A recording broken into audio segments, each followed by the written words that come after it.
Hello, and today we are with Laura Lockerbie with Guaranteed Rate Affinity.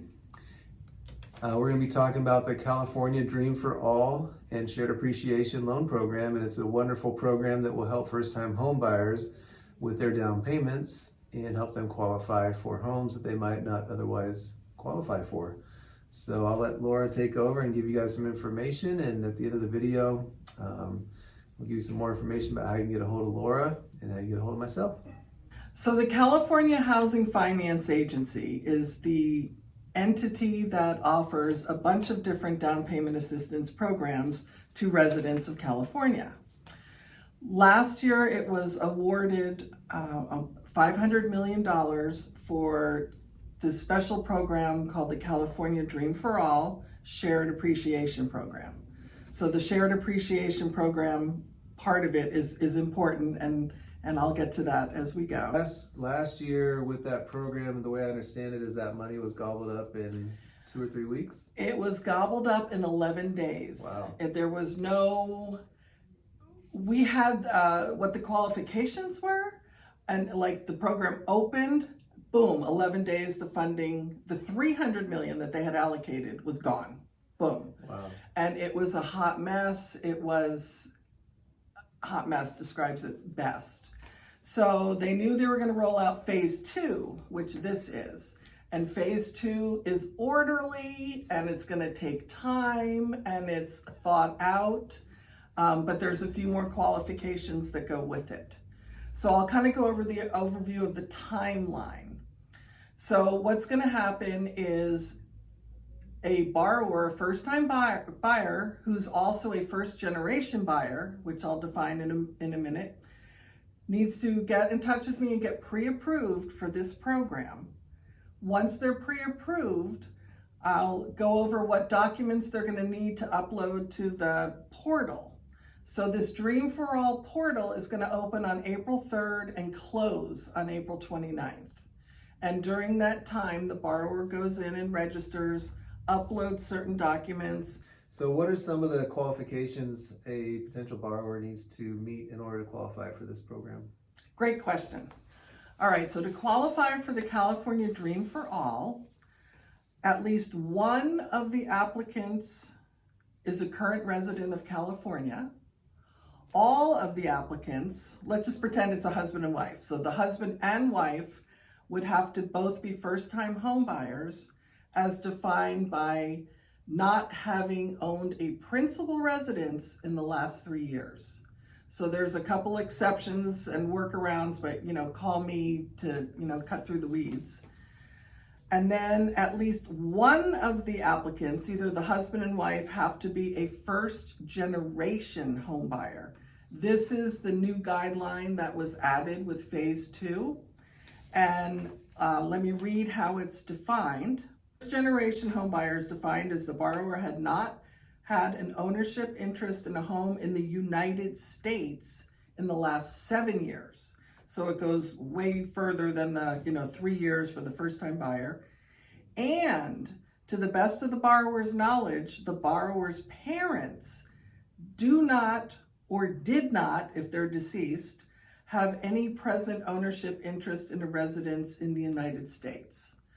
So, but that only for one borrower. So say the husband's family could own 10 homes, but the wife family no one in her family has ever owned a home, that would qualify. But if the wife's parents did own a home but do no longer own a home, she'd still qualify? Yes. Okay. Yes, they could have owned a home in the past. Let's say they're elderly and living in a care facility, and they sold their home 3 years ago to get the money to go to a care facility. Okay. It's if they owned a home currently, or if they're deceased, did they own a home at the time of their passing?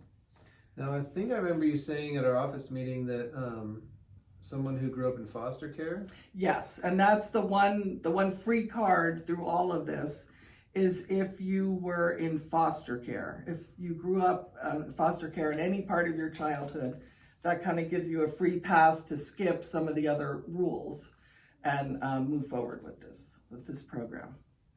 So what happens with this program is you're given a lot of money by the state of California.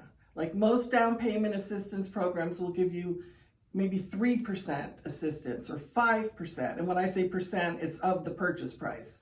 So for this conversation, let's say you're purchasing something at $500,000.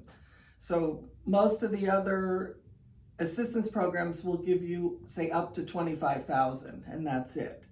That's what makes the Dream for All really special, because it will give you 20% down payment. So in our scenario, that would be $100,000. It is capped at $150,000. So once you get over $750 on the purchase price, you're not getting the full 20%, but you're getting $150,000. And again, in our case, we're talking about $100,000. Well, I have borrowers that I've been pre-approving to try and get in a condo for a first-time buyer, and they only have maybe $18,000, $20,000 to their name. They're just not qualifying right now. Even with the other down payment programs, it's not enough with the higher rate environment we're in to get them into something. If I change that to $100,000, now we're getting our $500,000 condo. We're only doing a $400,000 loan, and there's no mortgage insurance because they're putting down the full 20%. That's huge. So the monthly payment goes way, way down. Well, not only does the monthly payment go down, but they couldn't qualify the other way. Now we can get them into a place. Nice. And for you first-time buyers out there, you're never gonna end up with your forever home with the first go round. It's, especially in California, but I'm sure many parts of the country, you have to take steps. You're going up stepping stones to get to that forever home, and getting into a condo. That's my first home. I was a condo. My daughter, her first home was a condo, and now she owns 4 homes, and 2 of them are rentals, and she's only 33 years old. So, and I think that one of the biggest purposes for this program is to help those people that have never owned a home before get into a home and start building their nest egg or their equity in their home, right? Yep, generational wealth. Right. Yeah, Yeah. that's what they refer to that as. Awesome. And it just helps you start. Once you've started, people talk about, the market's going to crash, or the housing prices are going to go down. If you look at any historic chart that's any length of time, not like, the last 6 months, but look at the last 60 years, look at the last 30 years. If you're looking at that, homes appreciate over time. Sure, there's little dips, but we're talking about, the trajectory is definitely in the upward direction. And with that, as you're building your wealth, you're building your equity, you're able to sell that condo and then buy something else. So let's talk about selling this condo. Here comes the shared appreciation part. So remember, we bought for $500,000. We got that 20% or $100,000. Let's say in however many years, we're going to be able to sell the condo for $600,000. So at that point, we have to pay back that initial $100,000 that we borrowed. By the way, there is never a monthly payment on that $100,000. There is 0 interest accruing on that $100,000. That $100,000 starts as $100, and however many years later it ends as $100. So, another perk. That's free money for however long you've owned that home. And then in addition to that, you have to pay 20% of the appreciation. So in this case, our condo appreciated from $500,000 to $600,000. $100,000 appreciation, so you're paying $20,000. But you're keeping the other 80 for But yourself. you're keeping the other 80, and you have now a decent amount to put down on a home. And also, if we're looking, 6-8 years after you bought the place, chances are your income's a lot higher than it was. So, and hopefully interest rates are a lot lower than they've been. So you can take that and really use that impactfully for the next step of your game. Awesome. For me, when I first bought, I was a single person. I bought a small place. Along the way, all of a sudden there was a spouse, and, now there's a baby, and boom, we upgraded to our home. Again, the stepping stones that kind of correlate with the paths of your life there. So in addition to the qualifications I was talking about, there's also maximum income. So in Sonoma County, for the Dream for All program, that income is $202,000. Wow. Honestly, a lot of my return step-up buyers still don't make $202,000. So a lot of these first-time buyers who want to get in, typically younger, more starting out on their career, that's not going to be a problem. That's great to know, because it seems like some of these programs, they pigeonhole you where your credit has to be good, but you can only make so much money. But when you only make that threshold, You you barely don't qualify. barely qualify, or you don't qualify. Yep, that's the So catch-22 on a that's lot really of good. these. So this has, very lenient income for getting in. The other caveat is if a buyer did have some money and wanted to use this program, you can, but you can only contribute another 5%. So that would be 20% from the state, and then another 5,000 from the buyer. 5%. So total of 25% down in that scenario. Yes. Okay. And or they could do that plus closing costs. Okay. So the closing cost is not included in this 5%. Okay. Another part of this class is you have to take 2 homebuyer education classes. One of them is strictly about the shared appreciation. And this is one of the classes you need to take. It's online. You need to take it prior to submitting your initial application to the system, for the program. So it just, they want to make sure you understand. And 6-8 years later, when we're selling our condo, you're, what do you mean I got to pay back that $100,000? Well, yeah. Which is good, because in the last real estate boom, a lot of people got into loans that they didn't understand, and then when it came time for the interest rates to adjust or whatever, then they were in a whole lot of trouble. So it's good. Good old option arms. It's good that buyers are being required to be educated on what they're getting into. And then the second class is just your straight, what is home ownership? Things you should know: budgeting. What are impounds? How does interest work? How, the basic ins and outs of buying a home and what that means in different aspects. And if you've educating never gone through that process before, which none of these people would have if they're first-time home buyers, then it's very good information. Yeah, no, it's they encourage us to go through the education just to see what's being asked. So if a buyer has a question, you can reach out to me, because I've also gone through the classes and know what they're telling you. Do you have any idea how many hours those classes might take? Is it like 4 or 5 hours? I think they're both an hour. Okay, so pretty short. I could be wrong on the overall one, but I think they're both an hour. Okay. And the general one you don't have to take till you're actually in contract, but it never hurts to learn, if you ask me. Yep. So you can take them. They're all online. They're approved by CalHFA, and they're good things to learn. Okay, so I talked about the program, some of the qualifications. The actual process is there's going to be a portal opened online on the California Housing Finance Agency website. The portal is going to be open from April 3rd to April 29th. It's during that time that the borrower goes in and applies.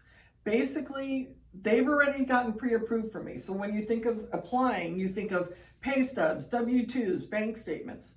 That has already come to me. I've pulled credit, I've verified their income, I've verified their assets, and I've given them this 20% down to project what they would qualify at this program, and I pre-approve them for X number of dollars. So that's not what they're submitting to California Housing. They are submitting my approval letter. So that's the only loan part. I've already vetted them. They're submitting a government ID. They're submitting proof of current address, because remember, one buyer has to be a California resident. And also they will use, if you send me, a Sonoma County PG&E bill and you live in Sonoma County, then I'm qualifying you on the Sonoma County income. Each county has a different income limit. So what if So- someone that is currently living in living in Sonoma County want to buy a house in Lake County? So we approve you for the program in the county you live, but when we get into contract, if you want to buy in Lake County, then I have to look at that income limit, Okay. which is going to be lower. But they're qualifying for, this is something that they explained to us. It didn't make a whole lot of sense. I think you should qualify in the county you want to buy in, but they're qualifying you at the income rates of the county you live in. So on the government ID, the proof of address, and or if you grew up in foster care, you would need to show the foster care documentation. And then also as part of the online program, the buyer has to do the following certifications. They have to certify that one applicant is a current resident of California. They have to certify that all applicants are first-time home buyers. They have to certify that at least one applicant is the first generation home buyer. And they have to certify that this is the only application submitted for the household.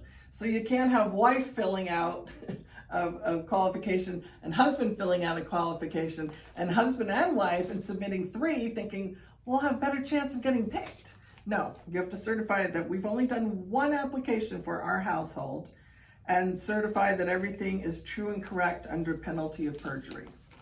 Then those are the things you're uploading. Then once the portal closes, CalHAFA sends this all to a third party who is basically going to vet the first generational part of this. So the other thing you have to upload is name, date of birth, date of death if applicable, and current address for your parents, because they're going to be running whatever you run, pulling records to make sure that those folks are not homeowners at this time. And so that's why you have to submit everything as true and correct under penalty of perjury, because they want you to be honest when you're doing all this. And then once they have figured out who qualifies, the state of California is divided into 9 geographic regions. And what they're going to do is allocate a number of vouchers that they're going to award to each region based on population. So the applicant, probably in May, late May maybe, because it's going to take a few weeks for them to do all the vetting, you're either going to receive, the first time buyer, either you're going to receive a voucher, you're going to be waitlisted for a voucher, you're going to get a letter that you were not selected, or you're going to get a request for additional information needed. And that will be a very small window to respond to whatever you're missing and get back to them. If you're one of the lucky ones who get a voucher, you don't have to get in a contract in a day like the first round of programs last year. You have up to 90 days to shop for a home, get into contract, and have your lender reserve the funds. So we have to be about halfway through buying a home within 90 days. The loan can close on day 100 or day 108, but we have to be as far as in contract and the funds are allocated. And, not everybody who gets a voucher maybe today somebody's gainfully employed. In 6 weeks when CalHAFA's like, yeah, you got a voucher. Yeah, I lost my job yesterday. So that's why there's a wait list, because then, once the dust settles from the initial vouchers, they're gonna be like, oh, these 18 vouchers were declined or whatever. So then there's 18 people on the wait list who are gonna get their opportunity. And the whole idea for these government programs is to perpetuate the funds. So the hope is, as these loans are sold, like in our example, that's going to free up $120,000 with our condo, with our appreciation. That's going to go to help someone else get into this program. But it's not going to happen right away, because it's going to be at least 5 or so years before people, start selling. Mm-hmm. But that's the goal for these programs, to just self-perpetuate themselves into the future. It's a great program. I've been a lender for 30 years. I know I'm aging myself, but and I've done many down payment assistance programs, and this by far is the best because it really opens the door to people who wouldn't otherwise qualify. I've helped, my daughters are in their low 30s, and I've helped them and many of their friends get into their first home, and it's you know, you can do it.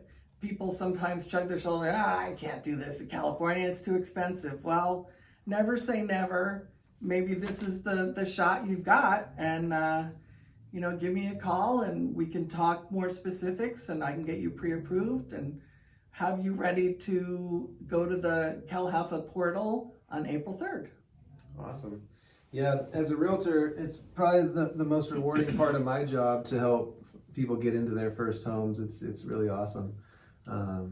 So yeah, if you are a first-time home buyer and interested in buying a home but didn't think you'd be able to, this could be the program that will get you in the door, pun intended.